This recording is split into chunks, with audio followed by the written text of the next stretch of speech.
Financial management BBA third year এবং fourth ইয়ারের chapter capital budgeting and risk analysis থেকে আজকে 4 নম্বর ক্লাস। আমরা 4 নম্বর ক্লাসে এই অঙ্কের সমাধানটা করব।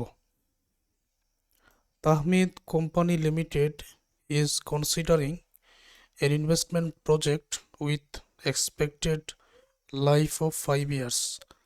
Tahmid company limited is considering, Tahmid company limited চিন্তাভাবনা করছে একটা প্রকল্পে বিনিয়োগ করবে যেটার মেয়াদ থাকবে 5 ইয়ার্স।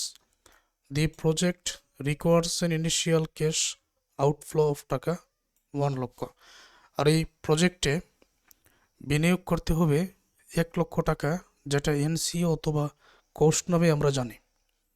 অবশ্যই এই ক্লাসের অঙ্কের সমাধান বোঝার আগে তোমাদের আগের ক্লাসগুলো খুব ভালোভাবে দেখে নিতে হবে।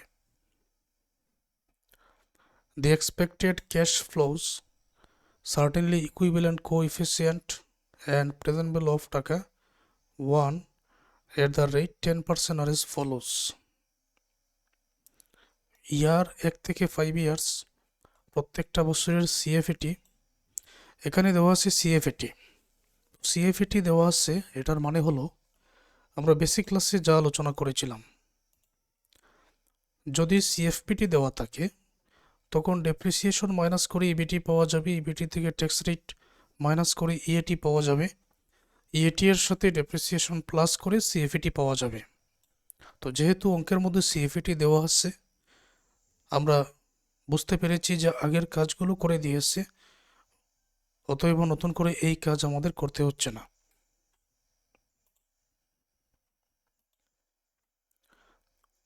পাঁচটা বছরের সিএফএটি এখানে দেওয়া আছে।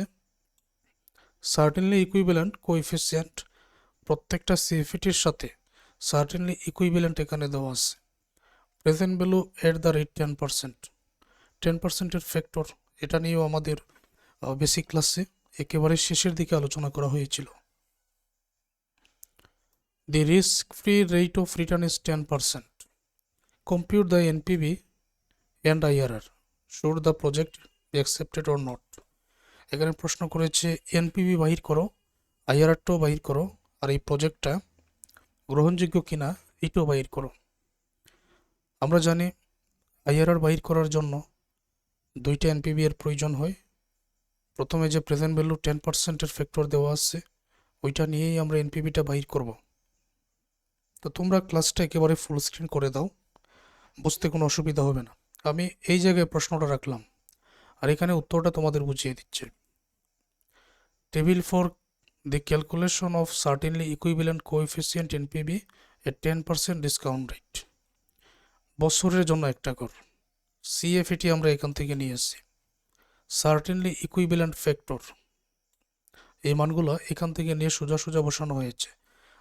এখন এই সিএফএটি আর সার্টেনলি ইকুইভ্যালেন্ট ফ্যাক্টর গুণ করে আমরা যেটা পাবো, এটা সার্টেন সিএফএটি, অর্থাৎ 20,000 আর 0.95 গুণ করে 19,000, 60,000 আর 0.80 গুণ করে 48,000, 40,000 আর 0.70 গুণ করে 28,000, 30,000 আর 0.60 গুণ করে 18,000, 15,000 আর 0.50 গুণ করে 7,500।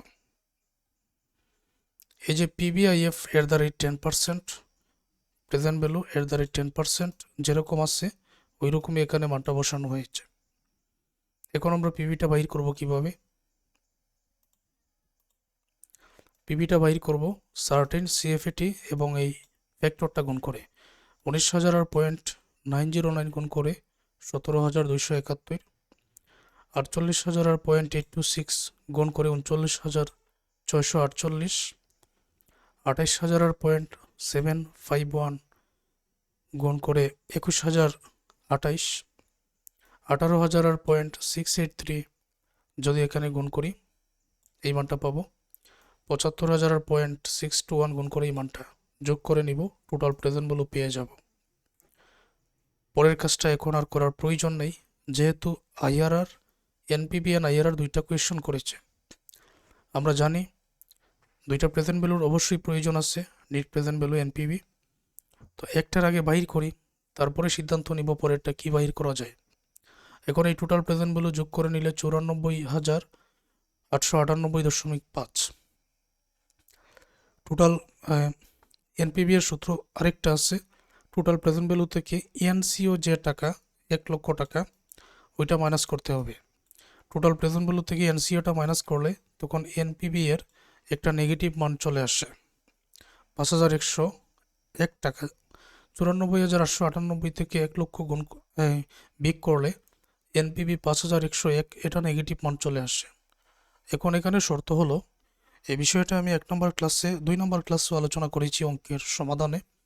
সেটা হলো, প্রথমে যে এনপিভি আমরা বাহির করব, প্রশ্নের মধ্যে যে ডিসকাউন্ট রেট দেওয়া থাকবে ওইটার উপর ভিত্তি করে প্রথমটা যদি পজিটিভ হয় ডিসকাউন্ট রেট পরে আমাদের বাড়াতে হবে, আর যদি প্রথমটা নেগেটিভ হয় তখন ডিসকাউন্ট রেট আমাদের কমাতে হবে।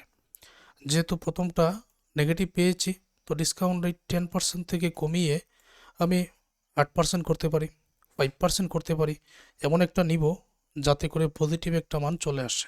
এই জন্য এখানে 5%-এর ফ্যাক্টরগুলো আমরা বাইর করে নিব। এখন ফ্যাক্টর বাইর করার নিয়মটা 1 নম্বর ক্লাসে আলোচনা করা হয়েছে শেষের দিকে, একেবারে শেষের দিকে বলা হয়েছে কিভাবে ফ্যাক্টর বাইর করতে হয়, দেখে নিও। ফ্যাক্টরগুলো বসালাম। এখন এই পিভিটা পাবো কিভাবে? সার্টেইন সিএফএটিকে এই 5%-এর ফ্যাক্টর দ্বারা গুণ 19,000.952 গুণ করে এই করে একই রকমভাবে এই মান সোজা গুণ করে প্রত্যেকটা আমরা বসিয়ে দিব। এইটা 18,000.823 যোগ করে নাও। টোটাল প্রেজেন্ট ভ্যালু এটা থেকে এনসিও 1 লক্ষ মাইনাস করলে এখন পজিটিভ একটা মান পেয়ে যাবে। আমাদের আইআরআর করার জন্য একটা নেগেটিভ মান প্রয়োজন, একটা পজিটিভ মান প্রয়োজন, দুইটাই আমরা পেয়ে গেছি। এখন আইআরআর এর সূত্র জানা আছে, এর আগেও আমরা অঙ্কের সমাধান করেছি। লোয়ার ডিসকাউন্ট রেট নিম্নবারটার হার 5%, এটা এ দ্বারা প্রকাশ করা হয়। হাইয়ার ডিসকাউন্ট রেট 10%, এটা বি দ্বারা প্রকাশ করা হয়। লোয়ার ডিসকাউন্ট রেটের এনপিভি 6,510 এই টাকাটা, হাইয়ার ডিসকাউন্ট রেটের এনপিভি 5,101.5 এটা নেগেটিভ মান। আইআরআর এখানে এর মানটা 5%, এখান থেকে মানগুলো নিয়ে বসাবো।